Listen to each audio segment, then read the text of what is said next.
డబ్బు, అనారోగ్యం, ఉద్యోగం, వ్యాపారం, అప్పులతో బాధపడుతున్నారా? మీకోసమే లాంచ్ యువర్ ఫ్యూచర్ ప్రోగ్రామ్. నమస్తే సుమన్ టీవీ ప్రేక్షకులకి.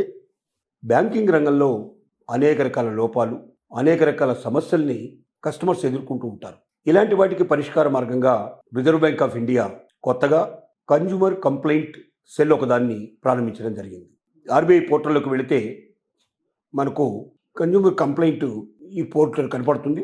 దాన్ని ఓపెన్ చేసి మనకు బ్యాంకింగ్ రంగంలో ఏ రకమైన సమస్యలు ఉన్నాయి, సపోజ్ అకౌంట్ ఓపెన్ చేయడంలో మీకు ఏమైనా సమస్యలు ఉన్నాయా, లేక అకౌంట్ క్లోజ్ చేయడంలో మీకు ఏమైనా సమస్యలు ఉన్నాయా, లేక అధిక మొత్తంలో వడ్డీలు చెల్లింపులు అడుగుతున్నారా, లేక ప్రాసెసింగ్ ఏమన్నా బాగా డిలే అయిందా, లేక అధిక మొత్తంలో వడ్డీ మీ దగ్గర నుంచి వసూలు చేసే ప్రయత్నం చేస్తున్నారా లోన్కి, లేక మీకు లోన్ ఇవ్వడంలోనే ఇబ్బంది కలిగిస్తున్నారా, ఇలాంటి ఏ సమస్య మీకు వచ్చినా, ముఖ్యంగా మీ అకౌంట్లోంచి డబ్బు వేరే అకౌంట్కి ఏదైనా అనధికారికంగా చెల్లింపులు జరిగి దాన్ని తిరిగి రిఫండ్ ఇవ్వడంలో మీకు ఇబ్బందులు కలిగిస్తున్నారా, లేక ఇప్పుడున్నటువంటి సైబర్ మోసాల్లో మీ అకౌంట్లోంచి డబ్బు ఏదైనా మాయమైందా, ఇలాంటి ప్రతి సమస్యకి పరిష్కారంగా ఎక్కడ చెప్పుకోవాలో, ఏం చేయాలో అర్థం కాక బాధపడుతున్నటువంటి బ్యాంకుకు సంబంధించిన రుణదాతలు, లేక బ్యాంక్ అకౌంట్లు ఓపెన్ చేసినటువంటి అకౌంట్ హోల్డర్స్కి ఒక చక్కటి అవకాశాన్ని రిజర్వ్ బ్యాంక్ ఆఫ్ ఇండియా కల్పించింది.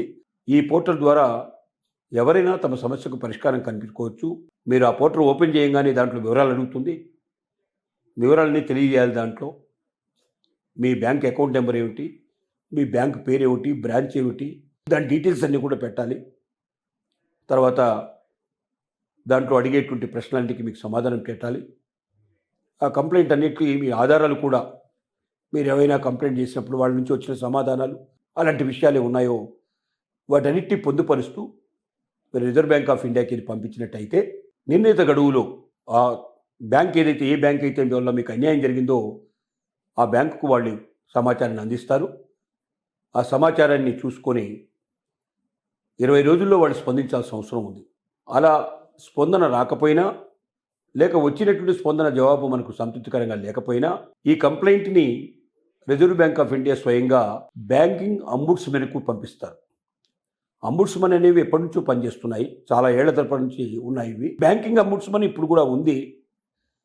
నేరుగా బ్యాంకులో మనకి ఏదైనా నష్టాలు జరిగినా, కష్టాలు జరిగినా, బాధలు కలిగినా బ్యాంకింగ్ అంబుడ్స్మెన్కి వెళ్ళి మనం డైరెక్ట్గా కూడా ఫిర్యాదు చేయొచ్చు. కానీ మనం ఫిర్యాదు చేసేదానికన్నా రిజర్వ్ బ్యాంక్ ఆఫ్ ఇండియా నుంచి వచ్చినట్టయితే కొంచెం భయం ఉండే అవకాశం ఉంటుంది. వెంటనే దాని మీద చర్య తీసుకునే అవకాశం ఉంటుంది. సత్ఫలితాలు ఎక్కువగా వచ్చే అవకాశాలు ఉంటాయి. కాబట్టి మరి reserve bank of India portal నుంచి వెళ్ళినటువంటి బ్యాంకింగ్ అంబుడ్స్మన్కి వెళ్ళినటువంటి మన కంప్లైంట్ 30 రోజుల లోపల పరిష్కారం చేయాల్సి ఉంటుంది. ఒకవేళ 30 రోజుల లోపల పరిష్కారం చేయకపోయినట్టయితే మనం అప్పీలేట్ అథారిటీకి వెళ్ళడానికి అవకాశం ఉంది. మనం ఆ అప్పీలేట్ అథారిటీలో కూడా మనకు న్యాయం జరగలేదనుకున్నట్టయితే కన్జ్యూమర్ కోర్టుకు కానీ, లేక ఇతర కోర్టులకు కానీ మనం వెళ్ళి మనం కంప్లైంట్ ఫైల్ చేయొచ్చు. తద్వారా యాక్షన్ తీసుకునే అవకాశాలు ఉన్నాయి. అంటే ఒక రకంగా సులువైన పరిష్కార మార్గానికి రిజర్వ్ బ్యాంక్ ఆఫ్ ఇండియా దోహదం చేసే ప్రయత్నం చేస్తుంది. ఇది బ్యాంకింగ్ ఫైనాన్స్కే కాకుండా నాన్ బ్యాంకింగ్ ఫైనాన్స్ కంపెనీలు కూడా ఉన్నాయి. వాటిలో కూడా ఎవరైనా లోన్లు తీసుకున్నా, ఎక్కువ వడ్డీల కోసం మీకు ప్రయత్నం చేసినా, మిమ్మల్ని శారీరకంగా కానీ మానసికంగా కానీ బాధించడానికి ప్రయత్నం చేసినా, మీరు మీద ఇంకా ఏ రకమైన యాక్షన్ తీసుకోవడానికి ప్రయత్నం చేసినా, అలాంటి వాటి మీద కూడా ఫిర్యాదు ఇవ్వడానికి ఈ బ్యాంకింగ్ సంబంధించినటువంటి కన్జ్యూమర్ కంప్లైంట్ పోర్టల్ ఉపయోగపడుతుంది.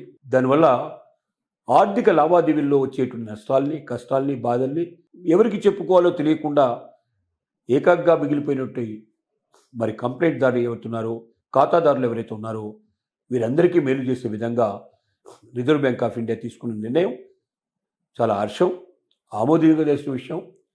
తద్వారా లక్షల మందికి, కోట్ల మందికి మేలు జరిగే అవకాశం ఉంటుంది. దీన్ని సక్రమంగా ఉపయోగించుకొని సకాలంలో కంప్లైంట్ లాంచ్ చేయాలి. కానీ అడిగిన వివరాలు మొత్తం పర్ఫెక్ట్గా మనం ఇవ్వాలి. వివరాల్లో లోపాలు ఉంటే మాత్రం మళ్ళీ తిరిగి మనకు ఇన్ఫర్మేషన్ వస్తుంది, మళ్ళీ వివరాలు తెలియజేయమని. తద్వారా ఏమవుతుందంటే లేట్ అవుతుంది.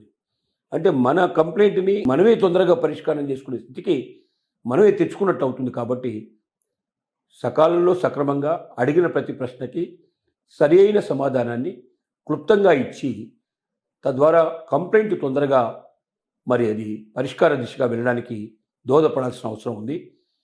ప్రతి ఒక్క బ్యాంకింగ్ సంబంధించిన వ్యవస్థలో ఉన్న వ్యక్తి దీన్ని వినియోగించుకోవాలి, ఉపయోగించుకోవాలి. తద్వారా తమ సమస్యకు పరిష్కారం చేయాలని మనం తెలియజేస్తున్నాం.